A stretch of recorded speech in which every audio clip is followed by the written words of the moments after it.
Bonsoir tout le monde, bienvenue à la séance du Conseil du 27 novembre 2023. Il est 19 heures. Je vous demanderai de vous lever, s'il vous plaît.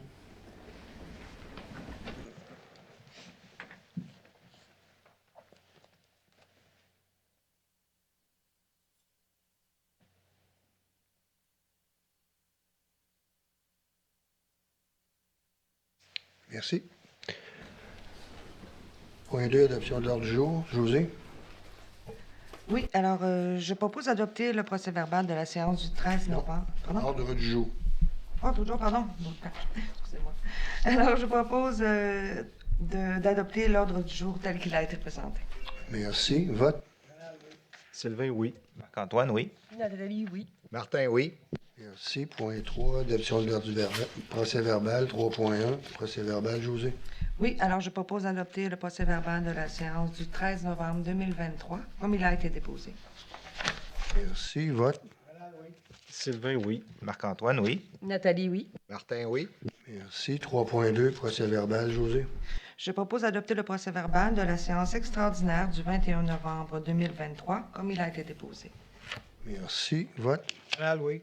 Sylvain, oui. Marc-Antoine, oui. Nathalie, oui. Martin, oui. Merci. 4, administration générale. 4.1, embauche de personnel. Marc-Antoine?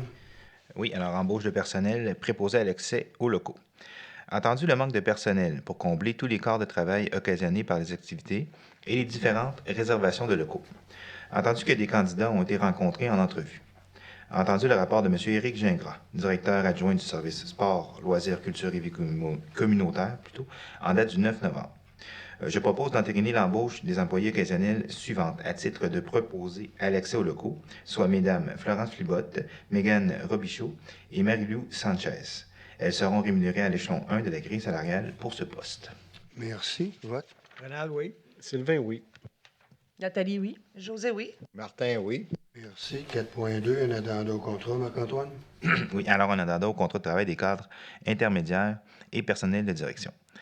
Entendu qu'il y a lieu d'uniformiser une des conditions du contrat de travail des cadres intermédiaires avec le contrat de travail des cadres intermédiaires et personnels de direction à ce qui concerne les reprises de temps pour du travail de fin de semaine réalisé en situation d'urgence.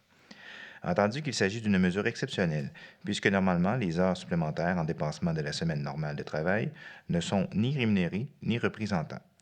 Entendu le rapport de M. Marcel Grenier, directeur général, en date du 20 novembre 2023. Je propose de modifier le contrat de travail des cadres intermédiaires afin d'uniformiser la clause numéro 7.3 du contrat de travail des cadres intermédiaires et personnels de direction comme suit. Le temps dépassant la semaine normale de travail n'est pas rémunéré ni repris en temps. Toutefois, exceptionnellement, le supérieur immédiat peut autoriser une reprise de temps pour du travail de fin de semaine réalisé en situation d'urgence pour les employés ne bénéficiant pas de l'horaire variable. Merci. Vote. Renal, oui. Sylvain, oui. Nathalie, oui. José, oui. Martin, oui. Merci. 4.3, dépôt de déclaration. Martin? Oui, alors je dépose ma déclaration d'intérêt pécuniaire.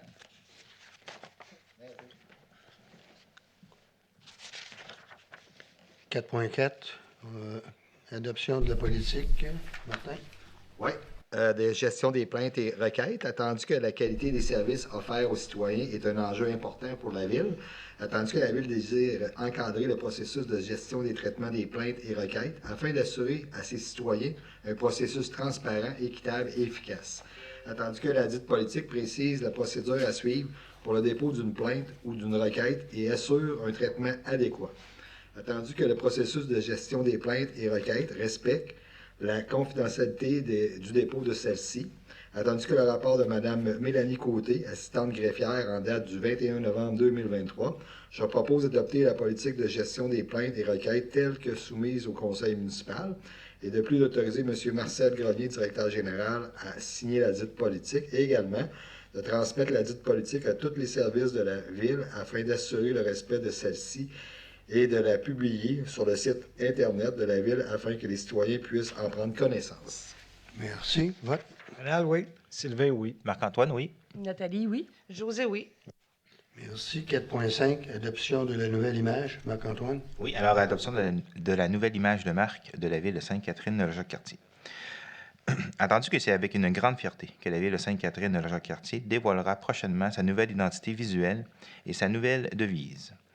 Entendu que cette nouvelle image de marque s'inscrit dans la vision à long terme du Conseil et de sa vision stratégique. Entendu les résultats de la réflexion de la firme Blanco, mandatée par la Ville en août 2023. Entendu le rapport de M. Marcel Grenier, directeur général, en date du 22 novembre 2023. Je propose que ce Conseil adopte la nouvelle identité visuelle et la nouvelle devise suggérée par la firme Blanco et recommandée par le comité chargé d'étudier cette question. Et de plus, de dévoiler ces deux éléments lors d'une conférence de presse qui sera tenue le 7 décembre 2023. Merci. Vote. Rénal, oui. Sylvain, oui. Nathalie, oui. José, oui. Martin, oui. Merci. 4.8, nouveaux emprunts. Bonne chance, Marc-Antoine. Alors, on est plein d'énergie. Nouveaux emprunts temporaires. Alors, entendu que le règlement 1595-2022, amendé par le règlement 1627-2023, autorise le Conseil à dépenser une somme n'excédant pas 3 305 000, le règlement 1599-2023, amendé par le règlement 1464-2023, une somme n'excédant pas 1 419 250. Le règlement 1602-2023, une somme n'excédant pas 348 000. Le règlement 1617-2023, une somme n'excédant pas 135 000. Le règlement 1619-2023, une somme n'excédant pas 273 000. Le règlement 1620-2023, une somme n'excédant pas 113 000. Et le règlement 1630-2023, une somme n'excédant pas 84 000. Entendu l'entrée en vigueur des règlements énumérés ci-dessus. Entendu que le financement à long terme de ces emprunts sera effectué ultérieurement. Entendu que l'article 567.2 de la Loi sur les cités et villes permet au Conseil de décréter par résolution des emprunts temporaires pour le paiement total ou partiel de dépenses effectuées en vertu d'un règlement d'emprunt sans autorisation préalable du ministre des Affaires municipales et de l'Habitation. Entendu le rapport de Mme Émilie Junot, assistante trésorière, en date du 15 novembre 2023. Alors, je propose que ce Conseil autorise M. le maire Pierre Dolbec et Mme Julie Cloutier, trésorière, à contracter des emprunts temporaires avec la Caisse populaire Saint-Raymond-Sainte-Catherine pour une somme n'excédant pas 3 305 000 pour le règlement 1595-2022, 1 414 250 pour le règlement 1599-2023, 348 000 pour le règlement 1602-2023, pour 348 000 pour le règlement 1602-2023, 135 000 pour le règlement 1617-2023, 273 000 pour le règlement 1619-2023, 113 000 pour le règlement 1620-2023 et 84 000 pour le règlement 1630-2023, et ce en attendant le financement à long terme des dépenses décrétées par les dits règlements. Il est également résolu d'autoriser le maire ou la maire suppléant ainsi que la trésorière à signer les billets. Merci. Vote. Sylvain, oui. Nathalie, oui. José, oui. Martin, oui. Merci. 4.7. Résolution de concordance. Marc-Antoine? Oui, alors, résolution de concordance de courte échéance et de prolongation relativement à un emprunt par obligation au montant de 3 659 000 qui sera réalisé le 7 décembre 2023. Entendu que, conformément au règlement d'emprunt suivant, pour les montants indiqués en regard de chacun d'eux, la Ville de Sainte-Catherine de la Jacques-Cartier souhaite émettre une série d'obligations, soit une obligation par échéance pour un montant total de 3 659 000 qui sera réalisé le 7 décembre 2023, réparti comme suit. Alors, pour le règlement d'emprunt 1429-2018, pour un montant de 738 800, le 1436-2018 pour un montant de 693 800, le 1428-2018 pour 347 200, le 1510-2020 pour 46 500, le 1542-2021 pour 574 400, le 1549-2021 pour 12 800, le 1603-2023 pour 485 300, le 16-03-2023 pour 34 700, le 16-10-2023 pour un montant de 302 400 et le 16-11-2023 pour 160 000 et enfin le 16-13-2023 pour 263 100. Entendu qu'il y a lieu de modifier les règlements d'emprunt en conséquence. Entendu que, conformément au premier alinéa de l'article 2 de la loi sur les dettes et emprunts municipaux, pour les fins de cette émission d'obligations et pour les règlements d'emprunt numéro 1529-2018, 1436-2018, 1428-2018, 1542-2021, 1549-2021, 1603-2023, 1610-2023, 1611-2023 et 1613-2023, la Ville de Sainte-Catherine de la Jacques-Cartier souhaite émettre pour un terme plus court que celui originellement fixé à ces règlements. Entendu que la Ville de Sainte-Catherine de la Jacques-Cartier avait le 4 décembre 2023 un emprunt au montant de 1 432 600 sur un emprunt original de 1 751 000 concernant le financement des règlements d'emprunt numéro 1429-2018 et 1636, le 1436-2018. Entendu qu'en date du 4 décembre 2023, cet emprunt n'a pas été renouvelé. Entendu que l'émission d'obligation, qui sera réalisée le 7 décembre 2023, inclut les montants requis pour ce refinancement. Entendu qu'en conséquence et conformément au deuxième alinéa de l'article 2 de la loi précitée, il y a lieu de prolonger l'échéance des règlements d'emprunt numéro 1429-2018 et 1436-2018. Entendu le rapport de Mme Émilie Junot, assistante trésorière, en date du 27 novembre 2023. Je propose que les règlements d'emprunt indiqués au premier alinéa du préambule soient financés par obligation conformément à ce qui suit. En 1, les obligations, soit une obligation par échéance, seront datées du 7 décembre 2023. En 2, les intérêts seront payés semi-annuellement le 7 juin et le 7 décembre de chaque année. En 3, les obligations ne seront pas rachetables par anticipation. Toutefois, elles pourront être rachetées avec le consentement des détenteurs, conformément à la loi sur les dettes et les emprunts municipaux. En 4, les obligations seront immatriculées au nom de Services de dépôt et de compensation CDS et seront déposées auprès de CDS. En 5, CDS agira au nom de ses adhérents comme agent d'inscription en compte, agent détenteur d'obligations, agent payeur et responsable des transactions effectuées à l'égard de ses adhérents. CDS procédera au transfert de fonds, conformément aux exigences légales de l'obligation. À cet effet, le Conseil autorise la trésorière à signer le document requis par le système bancaire canadien intitulé « Autorisation pour le plan de débit préautorisé destiné aux entreprises ». CDS effectuera les paiements de capital et d'intérêts aux adhérents par des transferts électroniques de fonds et à cette fin, CDS prélèvera directement les sommes requises dans le compte suivant. La Caisse populaire des Jardins de Saint-Raymond Sainte-Catherine au 225 avenue Sainte-Maxime à Saint-Raymond, Québec, J3L 3W2. Entendu que les obligations soient signées par le maire et la trésorière, la Ville de Sainte-Catherine de Jacques-Cartier, tel que permis par la loi, a mandaté CDS afin d'agir en tant qu'agent financier authentificateur et les obligations entreront en vigueur uniquement lorsqu'elles auront été identifiées. Qu'en ce qui concerne les amortissements annuels de capital prévus pour les années 2029 et suivantes, le terme prévu dans les règlements d'emprunt numéro 1429-2018, 1436-2018, 1428-2018, 1542-2021, 1549-2021, 1603-2023, 1610-2023, 1611-2023 et 1613-2023, soit plus court que celui originellement fixé, c'est-à-dire pour un terme de 5 ans, à compter du 17 décembre 2023, au lieu du terme prescrit pour les dits amortissements. Chaque émission subséquente devant être pour le solde ou en partie du solde dû sur l'emprunt.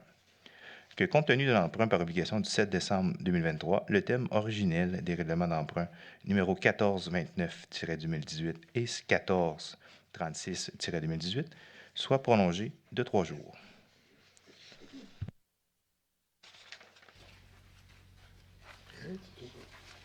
Vote. Sylvain, oui. Nathalie, oui. José, oui. Martin, oui. Merci. 4.8, résolution de démission. Marc.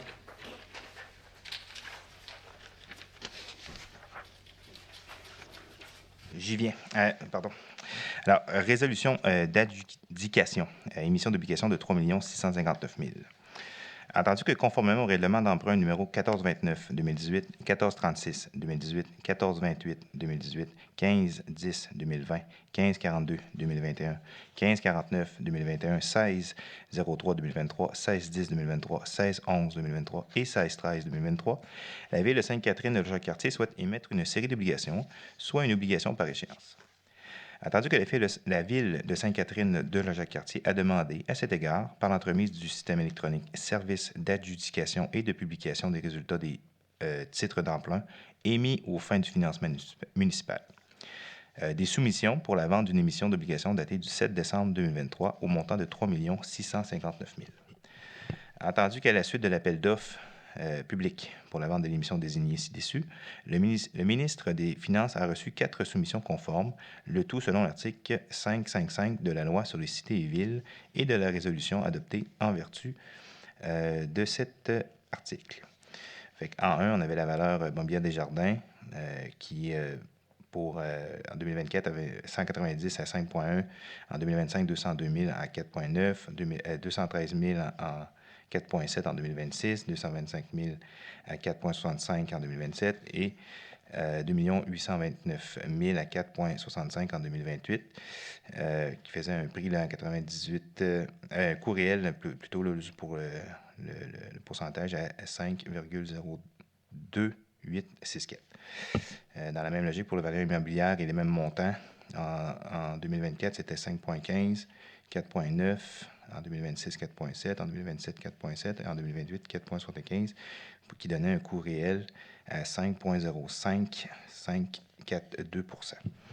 Dans la même logique, pour la financière de la Banque nationale, toujours pour les mêmes montants, en 2024, à 5,15, en 2025 à 4,85, en 2026 à 4,7, en 2027 à 4,65 et en 2028 à 4,65, qui donne un coût réel à 5,06, 148 %. Et enfin, en 4, il y avait la banque, la BMO, Nesbitt Burns, toujours pour les mêmes montants, toujours, en 2024 à 5, 2025 à 5, en 26 en 5, 2027 à 5 % et en 2028 à 4,75 %, qui donne un coût réel à 5,06920 %. Attendu que le résultat du calcul des coûts réels indique que la soumission présentée par la firme Valeur Mobilière Desjardins est la plus avantageuse. Je propose que le préambule de la présente résolution en fasse partie intégrante, comme s'il était ici au long reproduit. Que l'émission d'obligations au montant de 3 659 000 de la ville de Sainte-Catherine de Jacques-Cartier soit adjugée à la firme Valeur Mobilière Desjardins Incorporée. Que demande soit faite à cette dernière de mandater Service de dépôt et de compensation CDS pour l'inscription en compte de cette émission. Que CDS agisse au nom de ses adhérents comme agent d'inscription en compte, agent détenteur de l'obligation, agent payeur et responsable des transactions effectuées à l'égard de ses adhérents. Que CDS procède au transfert de fonds conformément aux exigences légales de l'obligation. À cet effet, le Conseil autorise la trésorière ou l'assistante trésorière à signer le document requis par le système bancaire canadien intitulé « Autorisation pour le plan de débit préautorisé destiné aux entreprises ». Que le maire ou la trésorière ou l'assistante trésorière soit autorisé à signer les obligations visées par la présente émission, soit une obligation par échéance. Merci. Vote. Sylvain, oui. Nathalie, oui. José, oui. Martin, oui. Merci. On va en 4,9. Dépôt de la liste, Marcel. Oui, alors je dépose la liste des engagements financiers préparée par Mme Julie Cloutier, trésorière, pour la période se terminant le 21 novembre 2023, laquelle comprend 112 commandes au montant de 1 539 728,51 $. Merci. 4,10. Dépôt du rapport, Marcel. Oui, en vertu de l'article 26 du règlement numéro 1468-2019, décrétant les règles de contrôle et de suivi budgétaire, je dépose le rapport de l'évolution du budget d'immobilisation de l'année 2023, comprenant la liste des projets non votés préparés par Mme Julie Cloutier, trésorière. Merci. 5, aménagement, urbanisme et développement. 5,1, adoption de projet. Nathalie. Donc, c'est l'adoption du projet de règlement numéro APR-338-2003, modifiant le plan d'urbanisme numéro 1258-2014, afin d'identifier le territoire sujet aux îlots de chaleur urbains et d'écrire toutes mesures permettant d'atténuer ce phénomène. Attendu que la Ville est tenue de modifier son plan d'urbanisme en vertu du projet de loi 67, sanctionné par le gouvernement le 25 mars 2021, afin de prévoir des mesures pour contrer les îlots de chaleur. Attendu que la Ville a identifié les parties de son territoire sujettes au phénomène d'îlots de chaleur. Attendu qu'il est souhaitable d'assujettir les îlots de chaleur identifiés à des mesures d'atténuation afin de réduire les effets négatifs de ce phénomène. Attendu que le Conseil se préoccupe de la santé de ses citoyens et notamment dans ce cas de la clientèle vulnérable aux vagues des plus fortes chaleurs. Attendu que ces mesures auront pour effet de réduire le manque de végétation à certains endroits et de créer des zones d'ombrage. Attendu la recommandation du service de l'urbanisme, je propose que ce conseil adopte le projet de règlement numéro APR-338-2023, modifiant le plan d'urbanisme numéro 1258-2014 afin d'identifier le territoire sujet aux îlots de chaleur urbains et d'écrire toute mesure permettant d'atténuer ce phénomène. Merci. Vote. Sylvain, oui. Marc-Antoine, oui. José, oui. Martin, oui. Merci. 5.2. Demande de modification. Nathalie? Donc, c'est une demande de modification au schéma d'aménagement et de développement révisé de la MRC de la Jacques-Cartier, modification de l'aire d'affectation IND-10. Attendu l'intensification des activités de la sablière située sur la route Montcalm. Attendu les nombreux désagréments que cela engendre, autant pour les citoyens que pour la ville de Sainte-Catherine de la Jacques-Cartier. Attendu que les propriétaires de la sablière ont été rencontrés et qu'il est envisageable qu'ils cessent les activités dans le but de procéder à la conversion de la sablière en un développement résidentiel. Attendu qu'un éventuel développement résidentiel à cet endroit devra rencontrer toutes les normes applicables et que la présente demande ne constitue pas l'approbation du projet en soi. Attendu que présentement, l'aire d'affectation IND-10, prévue au schéma d'aménagement et de développement révisé de la MRC de la Jacques-Cartier, n'autorise pas l'usage résidentiel faible densité. Attendu que, conséquemment, une modification au règlement de zonage numéro 1259-2014 n'est présentement pas envisageable puisque la notion de conformité ne serait pas rencontrée.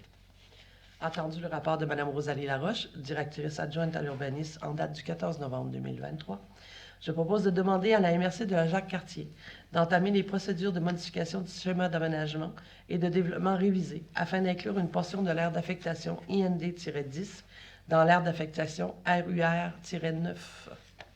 Merci. Vote. Sylvain, oui. Marc-Antoine, oui. José, oui. Martin, oui. Merci. 5.3. Approbation des plans relatifs. Nathalie? Excusez-moi, on tourne les pages ce soir. Approbation des plans relatifs à l'implantation et à l'intégration architecturale afin d'obtenir un certificat d'autorisation d'excavation du sol, d'un déplacement d'humus et tous les travaux de remblai et de déblai pour le lot 6 534 143.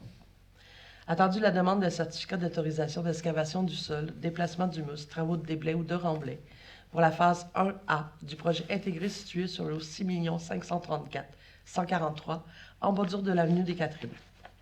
Attendu que l'immeuble situé dans la zone 121M est assujetti à l'approbation des plans relatifs à l'implantation et à l'architecture en vertu du règlement sur les plans d'implantation et d'intégration architecturale, numéro 1347-2016, selon les critères du secteur du développement sud-est. Attendu que les deux critères d'analyse au PIA relatifs à l'aménagement du terrain pour le volet remblai et déblai, ainsi que le déboisement, sont satisfaits, tandis que les autres critères ne sont pas applicables pour la présente demande de certificat d'autorisation. Attendu le rapport de Mme Rosalie Laroche, directrice adjointe au service de l'urbanisme en date du 13 novembre 2023, ainsi que les documents déposés par le requérant. Attendu la recommandation du comité consultatif urbaniste en date du 21 novembre 2023. Attendu que l'article 5 du règlement sur les plans d'implantation et d'intégration architecturale numéro 1347-2016 stipule que le Conseil peut rendre son approbation conditionnelle à ce que le requérant fournisse une garantie financière qu'il détermine. Attendu que le Conseil juge qu'une garantie financière de 10 000 $ est nécessaire afin d'assurer qu'un premier permis de construction soit délivré dans les 12 mois qui suit l'échéance de certificat d'autorisation d'excavation du sol, de déplacement d'humus, de travaux de déblai et de remblai pour la phase 1A du projet intégré. Attendu le rapport de M. William Claveau, conseiller en urbanisme en date du 21 novembre 2023, je propose d'approuver les plans relatifs à l'implantation et à l'architecture des constructions pour la demande d'un certificat d'autorisation d'excavation du sol, de déplacement d'humus, de travaux de déblai et de remblai, déposé par Construction APP Incorporée pour la phase 1A du projet intégré situé sur le lot 6 534 143, en bordure de l'avenue des Catherines. De plus, d'exiger qu'un permis de construction pour la phase 1A du projet intégré soit délivré dans les 12 mois qui suit l'échéance du dit certificat, sous réserve du respect de toutes normes applicables en vertu d'autres lois ou de règlements. De plus, d'exiger, avant l'émission de ce certificat d'autorisation, une garantie financière de 10 000 $ afin de garantir qu'un premier permis de construction pour la phase 1A du projet intégré, situé sur le lot 6 534 143, soit délivré dans les 12 mois qui suivent l'échéance du dit certificat d'autorisation.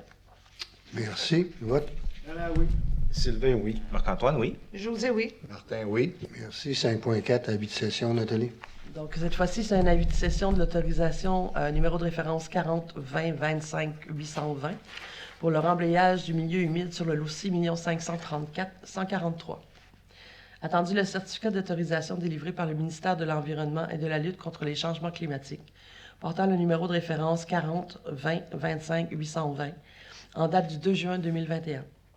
Attendu que le certificat d'autorisation permettant à la ville de Sainte-Catherine-de-la-Jacques-Cartier de remblayer un milieu humide situé sur le lot 6 295 323, tel que décrit dans le rapport de caractérisation du milieu naturel intitulé « Caractérisation du milieu naturel dans le cadre des travaux de développement résidentiel à Sainte-Catherine-de-la-Jacques-Cartier », requérant placement MP incorporé, signé en juillet 2019 par Mme Mélina Shane-Nanchen et M. Charles White, incluant 3 annexes.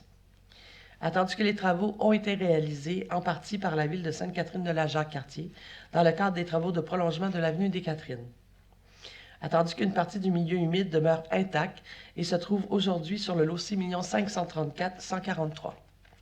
Attendu que STA Immobilier Incorporé souhaite procéder au remblai du milieu humide afin de procéder à la construction du projet intégré sur le lot 6 534 143. Attendu que l'article 31.0.2 de la loi sur la qualité de l'environnement prévoit que toute personne qui veut poursuivre l'exercice d'une activité autorisée doit obtenir de son titulaire la cessation de l'autorisation concernée. Attendu qu'un avis de cession doit donc être transmis au ministère de l'Environnement et de la lutte contre les changements climatiques, de la faune et des parcs afin de procéder au transfert de l'autorisation. Attendu le rapport de Mme Rosalie Laroche, directrice adjointe à l'urbanisme, en date du 21 novembre 2023, je propose que la Ville de Sainte-Catherine-de-la-Jacques-Cartier autorise Mme Isabelle Bernier, greffière et directrice des affaires juridiques, à remplir le numéro de l'avis de cession pour le certificat d'autorisation, portant le numéro de référence 40 20 25 820 au ministre de l'Environnement et de la lutte contre les changements climatiques, de la faune et des parcs, afin que STA Immobilier Incorporé puisse poursuivre les travaux de remblayage du milieu humide situé sur le lot 6 534 143. Merci. Vote. Sylvain, oui. Marc-Antoine, oui. José, oui. Martin, oui. Merci. 5.5, demande du club de motoneige. Nathalie. Donc, c'est une demande du club de motoneige de Sainte-Catherine, de la Jacques-Cartier, pardon, afin de permettre le passage des motoneiges sur le lot 6 265 523, terrain de l'Aréna dans le parc industriel, ainsi que l'autorisation de traverser la rue Édouard H., Laurent Marcotte et du Levant. Attendu les résolutions 424-2023, 441-2023, autorisant le passage sous condition sur les lots 6 154 031 et 4 564 583. Attendu le besoin de ravitaillement des motoneiges. Attendu le rapport de M. Pascal Bérubé, directeur de l'urbanisme et de l'occupation du territoire, en date du 21 novembre 2023. Je propose d'autoriser le tracé de motoneige déposé conditionnellement au dépôt des autorisations des propriétaires privés. Merci. Vote. Sylvain, oui. Marc-Antoine, oui. José, oui. Martin, oui. Merci. 6, hygiène du milieu. 6.1, un octroi de contrat. Sylvain. Oui, c'est l'octroi d'un contrat de gré à gré, réparation d'une pompe au poste de pompage d'égout PPE-2. Attendu qu'il est nécessaire d'octroyer un contrat pour la réparation d'une pompe au poste de pompage d'égout PPE-2, attendu que la soumission de la compagnie CWA Mécanique de procédé est jointe, attendu que la Ville est assujettie de la Charte de la langue française et que l'entreprise CWA Mécanique de procédé respecte les exigences de cette dernière et qu'elle ne figure pas sur la liste des entreprises non conformes au processus de francisation de l'Office québécois de la langue française. Attendu le rapport de M. Martin Carreau, directeur des services techniques et directeur général adjoint en date du 20 novembre 2023, je propose d'octroyer un contrat à la compagnie CWA Mécanique de procédé pour la réparation d'une pompe au poste de pompage d'égout PPE-2 selon les détails de la réparation présentée à la soumission transmise par M. Alexandre Grondin en date du 16 novembre 2023 au montant de 11 437 plus taxes. De plus d'imputer le montant de dépenses au poste budgétaire entretien des équipements, après y avoir transféré un montant de 2 000 au poste budgétaire entretien poste de pompage. Merci. Vote. Marc-Antoine, oui. Nathalie, oui. José, oui. Martin, oui. Merci. Parc et bâtiments, il n'y a aucun sujet. Santé et bien-être, même chose. 9, sécurité publique, même chose. 10, sport, loisirs, culture et vie communautaire. 10.1, organisation d'un événement, Nathalie. C'est pour le lancement du 200e anniversaire de Sainte-Catherine de la Jacques-Cartier. Attendu que la venue de l'année 2024 soulignera le 200e de Sainte-Catherine de la Jacques-Cartier. Attendu que le passage à la nouvelle année est l'occasion idéale pour réaliser l'activité lancement des festivités, soit le 31 décembre 2023. Attendu que le spectacle pyrotechnique reporté de la fête nationale serait utilisé pour cette activité. Attendu le rapport de M. Éric Gingras, directeur adjoint du service sport, loisirs, culture et vie communautaire, en date du 21 novembre 2023. Je propose d'autoriser la tenue d'une activité le 31 décembre 2023 pour le lancement des fêtes du 200e de Sainte-Catherine de la Jacques-Cartier. De plus, que ce conseil autorise la tenue de l'activité en dehors des heures d'ouverture du parc de glisse en vertu de l'article 2.2.1 du règlement numéro 1552-2021, pourvoyant à remplacer le règlement numéro 1479-2019 sur la sécurité publique et la protection des personnes et des propriétés, soit jusqu'à 1 heure du matin. De plus, d'autoriser des dépenses au montant de 13 000 $ plus taxes et d'imputer ce montant au poste budgétaire animation autres événements et matériel autres événements, après une approbation de l'excédent de fonctionnement non affecté. Merci. Vote. Sylvain, oui. Marc-Antoine, oui. José, oui. Martin, oui. Merci. On s'en va à 10.2, adoption de prévisions budgétaires, José. Oui. Adoption des prévisions budgétaires et autorisation de dépenses fête de l'hiver 2024. Attendu que la fête de l'hiver 2024 est prévue au parc de glisse du Grand Héron le 3 février 2024, attendu qu'il est nécessaire de planifier dès maintenant cette activité puisqu'elle aura lieu au début de l'année 2024 et que les réservations et contrats doivent se conclure rapidement, soit avant l'adoption du budget de fonctionnement 2024. Attendu le rapport de M. Martin Pouliot, directeur du service sport, loisirs, culture et vie communautaire en date du 14 novembre 2023, je propose d'adopter les prévisions budgétaires présentées pour la fête de l'hiver 2024 et d'autoriser les dépenses qui y sont prévues. Et de plus, d'imputer le montant de la dépense au poste budgétaire matériel activités d'hiver. Merci. Vote. Sylvain, oui. Marc-Antoine, oui. Nathalie, oui. Martin, oui. Merci. 10.3, adoption de la tarification. Demande d'avancement de fonds pour les petites caisses du parc de glisse du Grand Rond. 10.3. Et où? Je l'ai pas, moi. Merci. Pardon, il m'en manquait une. Alors, adoption de la tarification de la saison hivernale 2023-2024, parc de glisse du Grand Héron. Attendu que la Ville offre gratuitement l'accès aux activités du parc de glisse du Grand Héron pour ses résidents et qu'elle applique une tarification pour les non-résidents. Attendu que le service sport, loisirs, culture et vie communautaire propose une nouvelle tarification pour la saison hivernale 2023-2024. Attendu le rapport de M.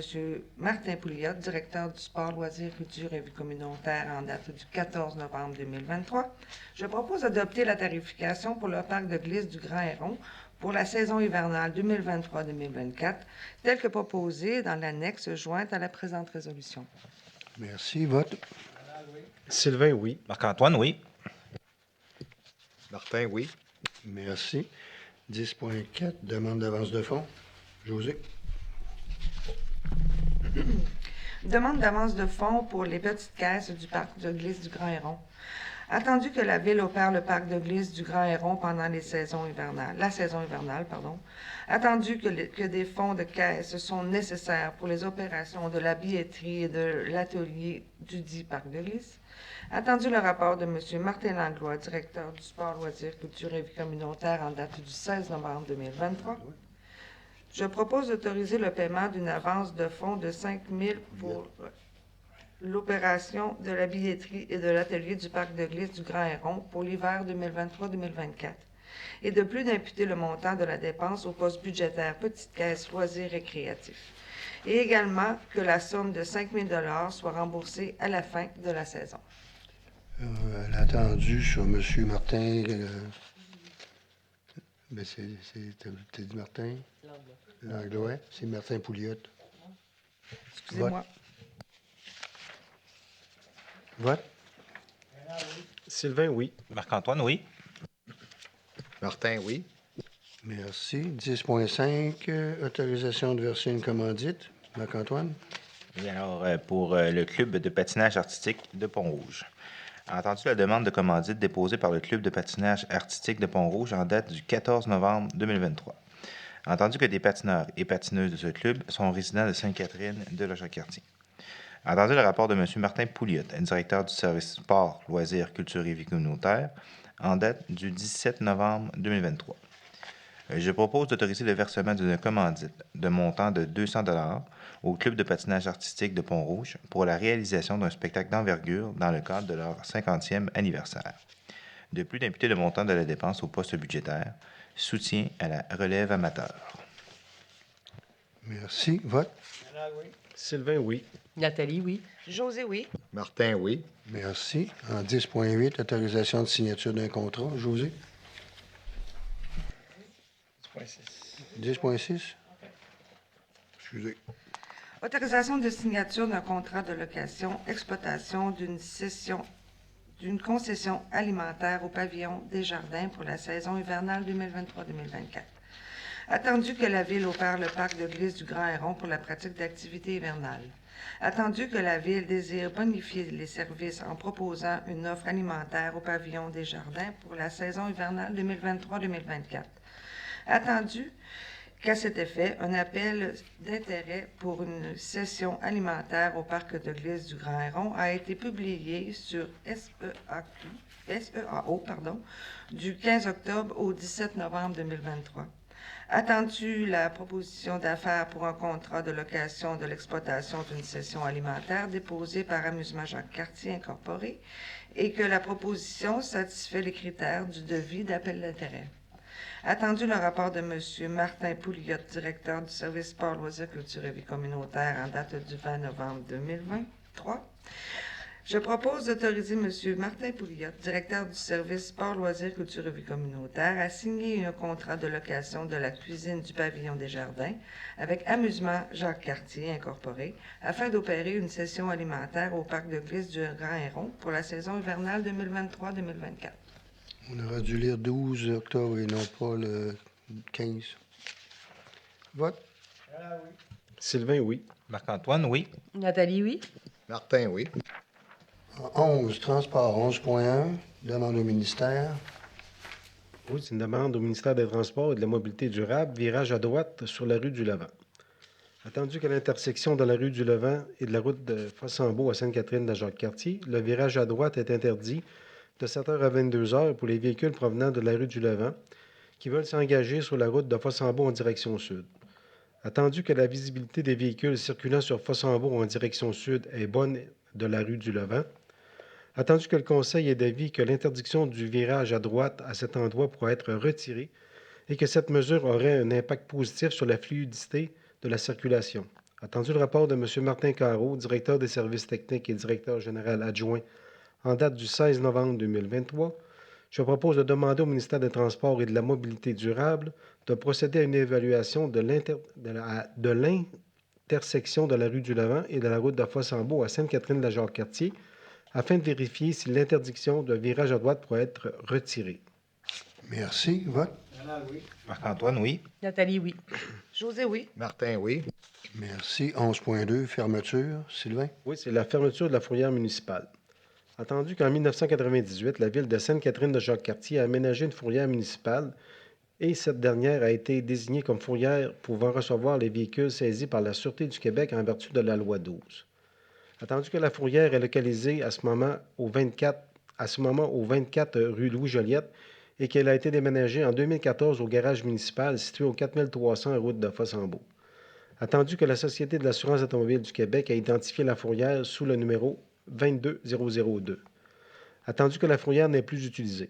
En 2023, un seul véhicule a été remisé. Cette dernière occupe une partie de la cour qui pourrait être utilisée à d'autres usages. Attendu le rapport de M. Martin Carreau, directeur des services techniques et directeur général adjoint en date du 20 novembre 2023, je propose que le Conseil autorise la fermeture de la fourrière municipale localisée dans la cour du garage municipal au 4300 route de Fossambeau et également qu'un avis en ce sens soit transmise à la Société d'assurance automobile du Québec, et de plus d'abroger la résolution numéro 397-2001 qui déterminait la tarification pour les véhicules remisés à la fourrière. Merci. Vote. Marc-Antoine, oui. Nathalie, oui. José, oui. Martin, oui. Merci. 11.3, autorisation de paiement. Sylvain? Oui, c'est l'autorisation de paiement numéro 1, remplacement des conduites d'aqueduc et d'égouts sous le pont P-06-081 de la route Fossambeau. Attendu la réalisation des travaux de remplacement des conduites d'aqueduc et d'égouts sous le pont P-06081 de la route Fossambeau effectués par le ministère des Transports et de la Mobilité durable. Attendu que ces travaux ont été exécutés à la suite de la signature d'une entente en collaboration avec le ministère des Transports et de la Mobilité durable et de la Ville. Attendu les documents préparés par M. Frédéric Maltais, chargé de projet du ministère des Transports et de la Mobilité durable en date du 14 novembre 2023. Attendu le rapport de M. Simon Vonnevaleur, chargé de projet en date du 22 novembre 2023. Je propose d'autoriser le paiement numéro 1 au ministère des Transports et de la Mobilité durable au montant de 357 203,99 $. Ce montant tient compte des travaux exécutés au 30 septembre 2023. Et de plus d'imputer le montant de dépenses au projet 2022-1584 et 2022-1585. Merci. Vote. Marc-Antoine, oui. Nathalie, oui. José, oui. Martin, oui. Merci. En 12, il n'y a aucun autre sujet. Donc, on peut passer à la période de questions. Il marche-tu le micro? Oui. Vous avez bien lu la façon de procéder? Entendez-vous bien? Bon, Pierre Bessler, président du Fleuve des Motoneiges. Moi, c'est pas une question, c'est juste un remerciement. Monsieur le maire, les membres du conseil, je vous remercie d'avoir étudié notre demande. Ça va être un service que vous rendez aux motoneigistes, puis même à certains de vos citoyens aussi qui ont des motoneiges. Fait que je suis bien content de la réponse que vous nous avez accordée. Merci beaucoup. Merci, ça fait plaisir. Passez une bonne soirée. Donc, je procède à la clôture de la séance. José? Je propose de clore la séance du 27 novembre 2023. L'Assemblée est levée à 19h41, pardon. Merci. Vote. Sylvain, oui. Marc-Antoine, oui. Nathalie, oui. Martin, oui. Merci. Sur ce, je vous souhaite un bon retour. Soyez prudents. Et n'oubliez pas que, étant donné la situation, s'il y a peu d'entraide à faire, ne vous gênez pas à le faire. Merci encore tout le monde. Bonne soirée.